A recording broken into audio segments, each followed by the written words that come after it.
Bom dia, 8 de dezembro de 2024, domingo, Brasília, Distrito Federal, Brasil. Mais um vídeo da série A Bíblia e o teólogo adventista Rodrigo Silva. A Bíblia e o teólogo cristão adventista Rodrigo Silva. Esse, o 13º vídeo. 13 vídeos até agora, fazendo aqui uma análise sobre este maravilhoso livro. Maria Madalena, a verdadeira história. Livro lançado neste ano, 2024. Então vamos aqui a mais um trecho do Rodrigo Silva. E vou trazer aqui, como sempre estou trazendo, não é? Vou trazer aqui, mais uma vez, a Bíblia, aqui a Bíblia católica, a Bíblia de Jerusalém, uma das melhores Bíblias que há, entendeu? E aqui, mais um romance de um escritor brasileiro, o Seminarista, aqui está, o Seminarista. O autor do livro, um romance, o Bernardo Guimarães. Bernardo Guimarães nasceu em Ouro Preto, no estado de Minas Gerais, e faleceu lá também. Conheci Ouro Preto ano passado. Fiz aí quase 60 vídeos lá em algumas cidades de Minas Gerais. Então aqui um romance, gente, o Seminarista. A obra mais famosa de Bernardo Guimarães foi e é A Escrava Isaura. A Escrava Isaura, também é dele, o romance. Então aqui o Seminarista, aqui uma história triste. Então existem muitas semelhanças entre o romance O Seminarista, de Bernardo Guimarães, e a Bíblia aqui. Há muitas semelhanças entre a Bíblia e o romance O Seminarista. Aqui no romance, os principais personagens são o adolescente Eugênio e a adolescente Margarida. Eugênio está apaixonado pela Margarida e o pai de Eugênio, muito rico, fazendeiro, ele não quer essa união e manda o filho para um seminário, para o filho se tornar padre em Congonhas do Campo. E o rapaz vai contra a vontade dele. E isso aí é aqui o jogo principal do romance. Eugênio, o seminarista, e sua amada Margarida. E o final aqui é muito triste. Aqui neste livro, Bernardo Guimarães critica o sacerdócio católico romano, em que o padre não pode se casar, os sacerdotes católicos, o que é uma afronta, o que é uma ofensa à natureza do homem, não é? Ofensa à natureza do homem. Porque o homem é um animal sexuado. O homem nasceu para fazer sexo. Então, a proibição do matrimônio pelos sacerdotes católicos é uma ofensa à natureza humana. E o Bernardo Guimarães critica muito isso aí neste livro. Com o tempo, vou aqui trazer vários romances e as críticas que eles fazem ao cristianismo, entendeu? Então, muito bem. Então, veja, aqui no romance de Bernardo Guimarães, o Seminarista, temos aqui vários personagens. O principal, Eugênio e Margarida. Temos também o Francisco Antunes, que é o fazendeiro rico, pai do Eugênio, entendeu? A esposa dele, a senhora Antunes, também. E a mãe de Margarida, a senhora Umbelina, a mãe de Margarida. Então aqui há muitas semelhanças entre este livro e a Bíblia.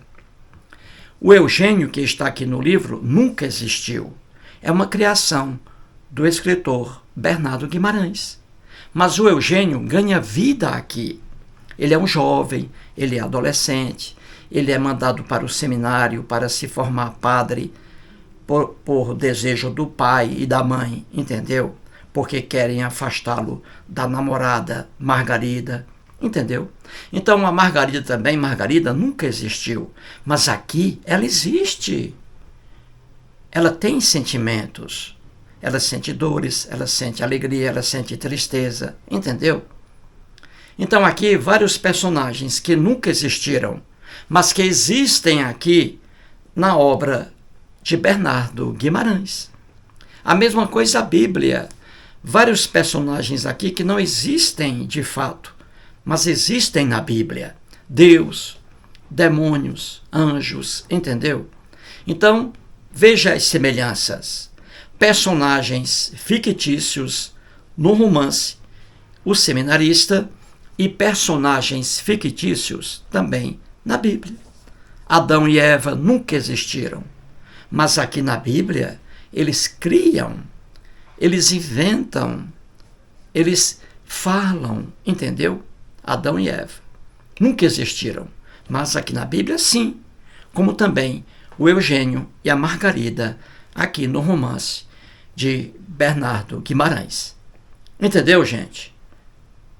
Explicado isso aí, vamos agora ao quadro.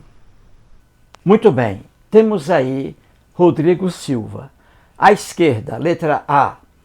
Rodrigo Silva é brasileiro, teólogo, ele é arqueólogo, escritor e professor de teologia do Centro Universitário Adventista de São Paulo. Letra B. E aqui temos o livro dele, Maria Madalena, A Verdadeira História, lançado agora em 2024. Vamos trazer aqui novamente o mesmo trecho que eu venho analisando. Na página 44, ele escreve assim: todos somos pecadores, mas alguns de nós chegam a ser perversos, e Deus não tolera a perversidade. Estou aqui trazendo alguns exemplos de perversidade na Bíblia e perversidades atribuídas ao próprio Deus. É porque o Rodrigo Silva diz aí que Deus não tolera a perversidade. E esse Deus aí, a que ele se refere, por incrível que pareça, é o Deus da Bíblia. Só que, olhando a Bíblia, analisando a Bíblia, lendo a Bíblia, sendo fiel à Bíblia, as perversidades ali são atribuídas ao próprio Deus. Então fica difícil entender o Rodrigo Silva, porque ele diz que Deus não tolera a perversidade. Só que a Bíblia diz coisa diferente. Entendeu? Então veja aí à esquerda, Rodrigo Silva, duas afirmações aí. Ele diz que todos são pecadores, todos.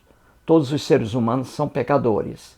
E que Deus não tolera a perversidade.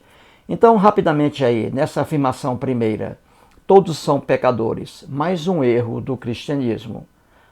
Entendeu? Mais um erro do cristianismo. Todos são pecadores.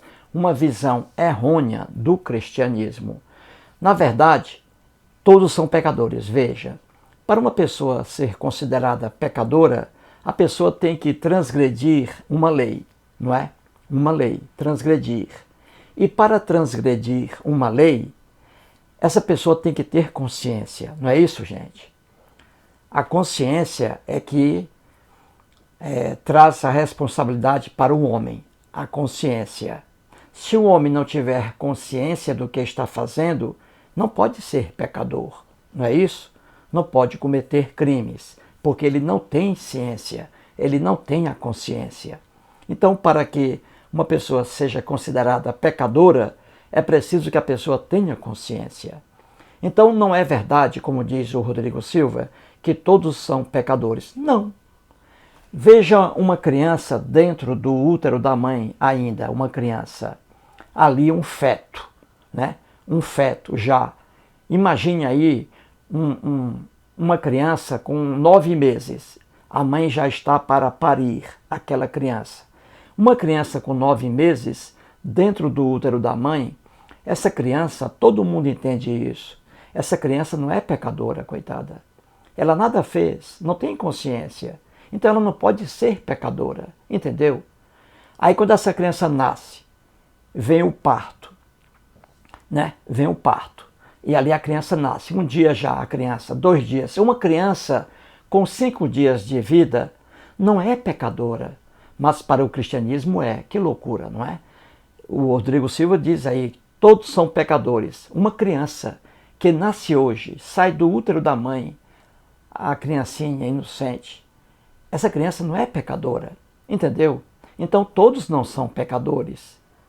Isso aí é uma loucura do cristianismo.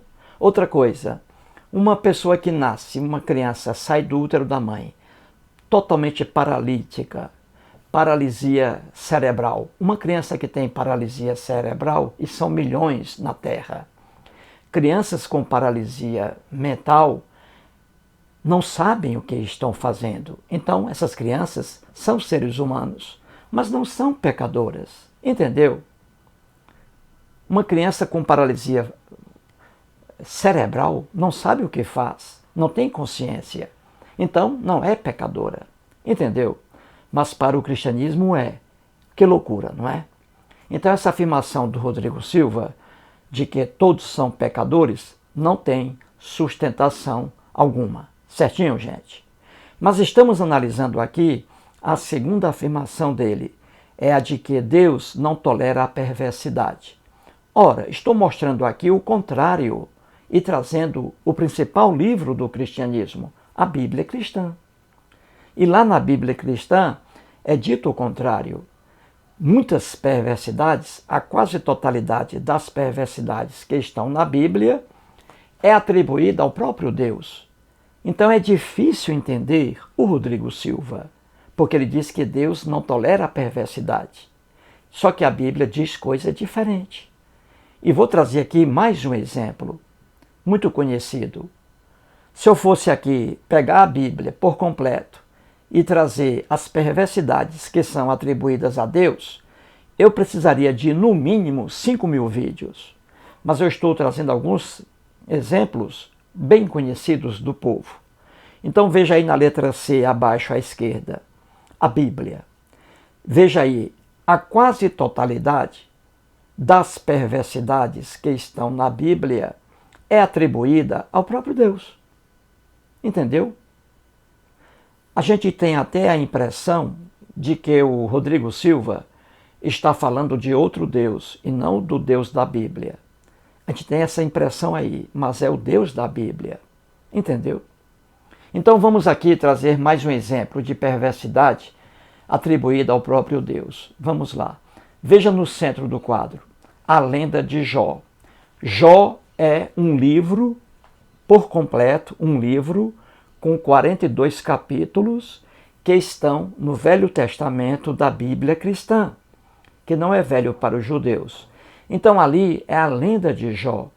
Qualquer estudioso sério da Bíblia sabe que Jó nunca existiu.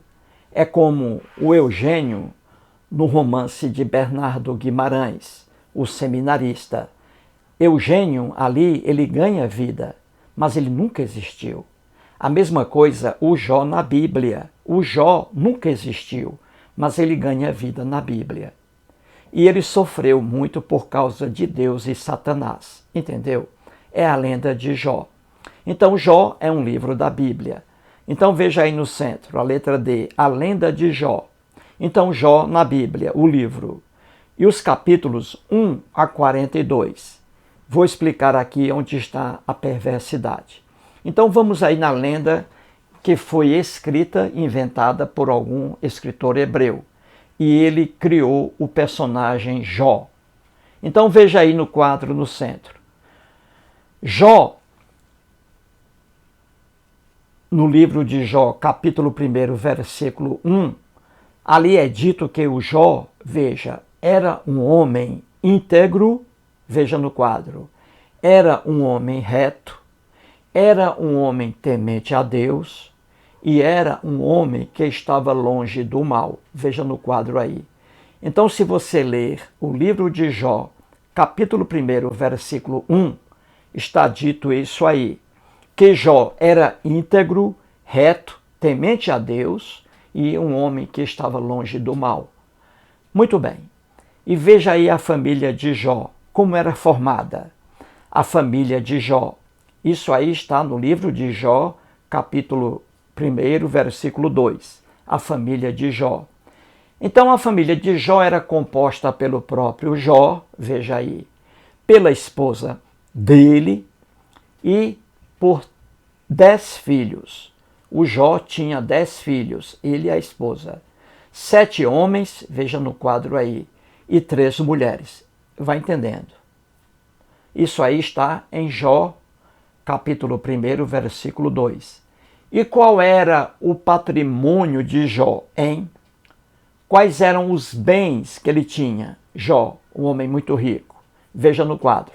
O patrimônio de Jó, os bens que ele tinha. E isso aí está no livro de Jó, capítulo 1, versículo 3. Então Jó, veja aí, ele tinha 7.000 ovelhas, 3.000 camelos, 500 juntas de bois, 500 jumentas e inúmeros escravos. Entendeu? O Jó era um homem muito rico, nessa lenda criada por um escritor hebreu. Muito rico, milionário, entendeu? Com 10 filhos, vivia muito feliz e era um homem íntegro, era um homem reto, era um homem temente a Deus, um homem longe do mal. Muito bem.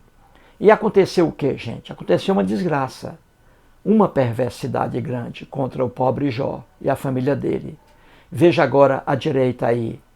Deus e Satanás, nessa lenda criada por um escritor hebreu, Deus e Satanás se unem, fazem uma aposta contra o pobre Jó. Veja que barbaridade. Deus e Satanás resolvem tornar a vida de Jó um inferno. Então veja aí, Deus e Satanás contra Jó. Veja à direita aí. Isso aí está no livro de Jó, capítulo 1, versículos 6 a 12. Entendeu? E o que aconteceu aí? Aconteceu que Deus e Satanás fizeram uma aposta. Deus perguntou a Satanás, leia depois lá, Deus perguntou a Satanás onde é que ele estava. E Satanás disse a Deus que estava pela Terra. Deu um passeio pelo planeta Terra. E aí Deus perguntou a Satanás se Satanás havia visto na Terra, se ele havia visto o homem Jó, seus filhos. E Deus disse a Satanás que Jó era um homem temente a ele, que Jó era um homem íntegro. Deus disse isso a Satanás, entendeu? Aí Satanás disse a Deus que o Jó só era homem temente a Deus, só era um homem reto, íntegro, porque ele tinha tudo do bom e do melhor. Aí o Satanás disse também a Deus que se Deus permitisse que Satanás tirasse tudo isso de Jó, Jó iria blasfemar contra Deus. E Deus perdeu a onisciência e ele fez uma aposta com Satanás. Deus topou.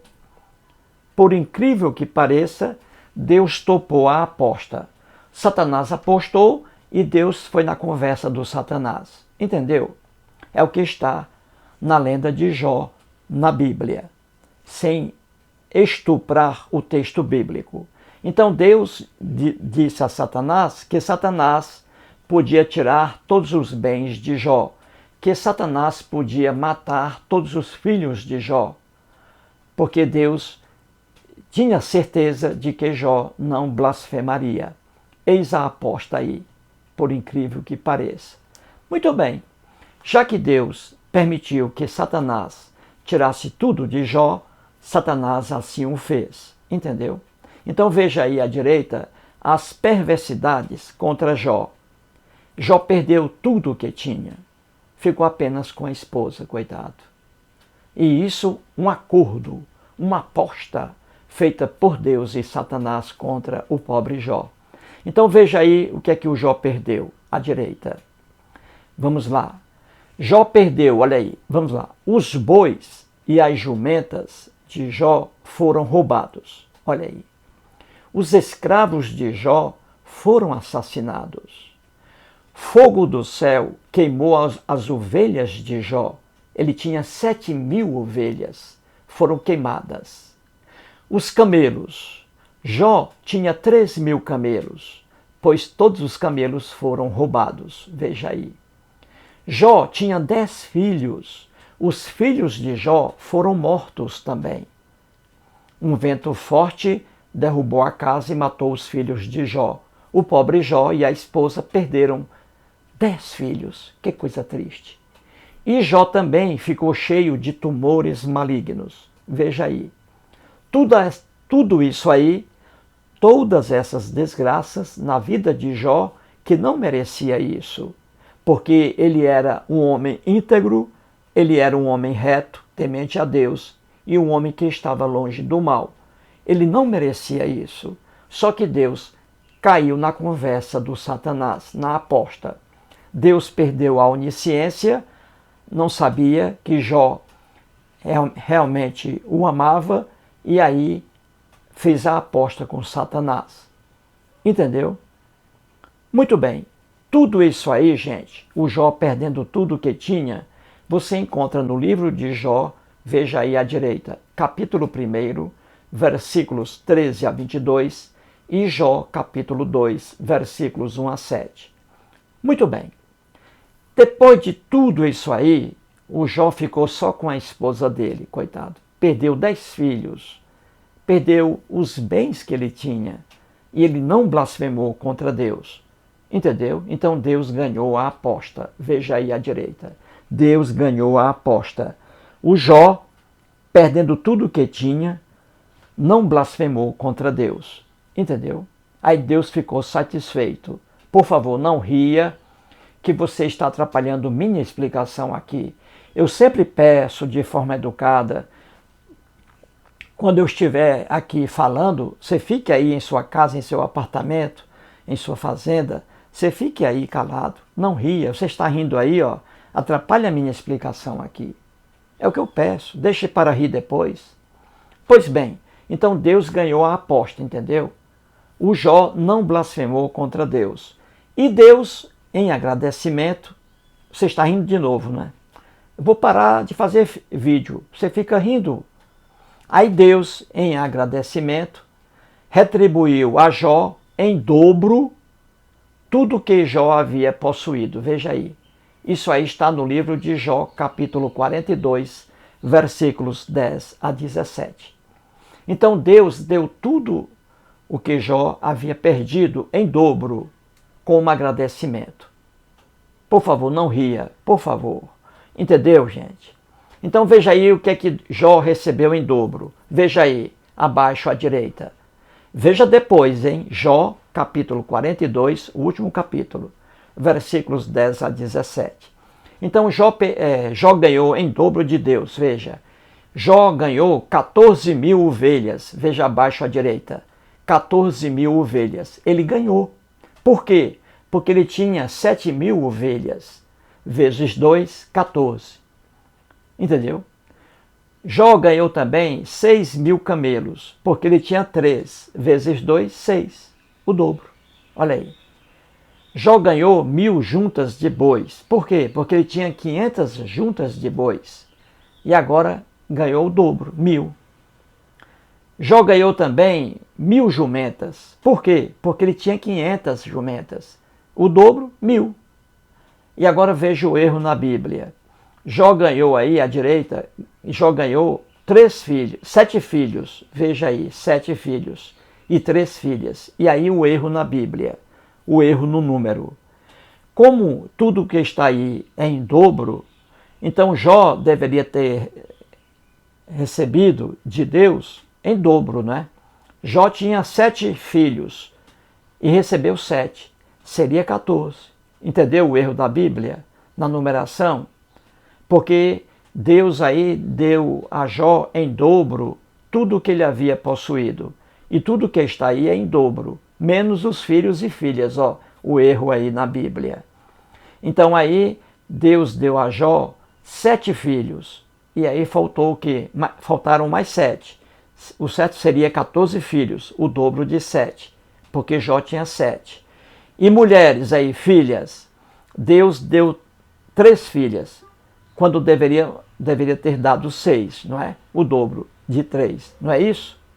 Veja o erro aí, ó, na Bíblia, a numeração. Então aí tudo em dobro, menos filhos e filhas, que também seria em dobro. Viu aí? Muito bem, gente. Agora veja o absurdo. Ora, o Jó recebendo isso aí em dobro, não é proveito algum. O sofrimento que esse homem passou, Jó, perdendo os filhos principalmente, ele perdeu 10 filhos.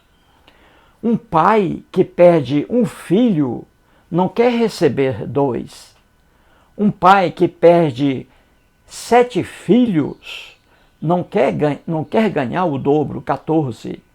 Um pai que tem 3 filhas não quer que elas morram, não quer receber 6 filhas, não. Veja a maldade da lenda de Jó. Veja a perversidade que está aí na lenda de Jó. Entendeu?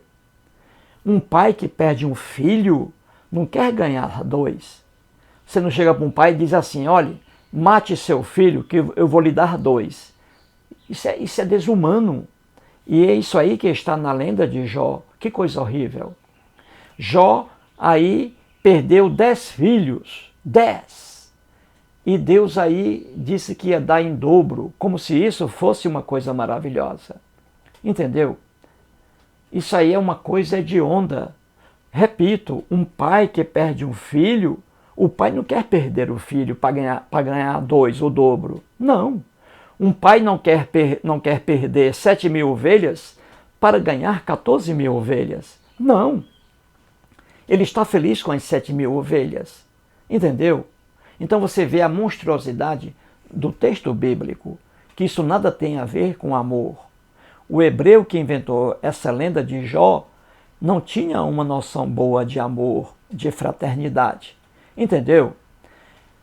Levou aí, o Deus deu a Jó novamente 7 filhos. Deveria ter dado 14, o dobro. Mas aí o erro na Bíblia. Deu 7 filhos. Como se isso aí consolasse o Jó por ter perdido 7 filhos. Deus deu a Jó mais 3 filhas. Como se isso aí consolasse o Jó pelo fato de ter perdido 3 filhas. Um pai que perde 3 filhas não quer receber 6, não. Um pai que tem 3 filhas não quer que nenhuma delas morra. E Jó passou por tudo isso aí, mesmo sendo íntegro, reto, temente a Deus e um homem longe do mal. Ele adorava a Deus e Deus aí caiu na conversa fiada do Satanás. Fez uma aposta miserável, trazendo uma infelicidade ao pobre Jó. Entendeu a maldade do texto? Deus apostou com Satanás. Deus permitiu que Satanás tirasse tudo de Jó. Que absurdo, que maldade. Entendeu, gente? Seres humanos aí são tratados como se fossem bens. O Jó perdeu 7 filhos e Deus depois deu 7 filhos a ele, como se isso recuperasse a alegria de Jó. Não. Um pai que perde um filho fica com a imagem do filho até o último dia de vida. Jó sofreu muito por causa de Deus e de Satanás. Entendeu? Jó aí se lascou por causa da aposta dos dois, Deus e Satanás. Entendeu, gente? É isso aí. Mais um vídeo e muito obrigado.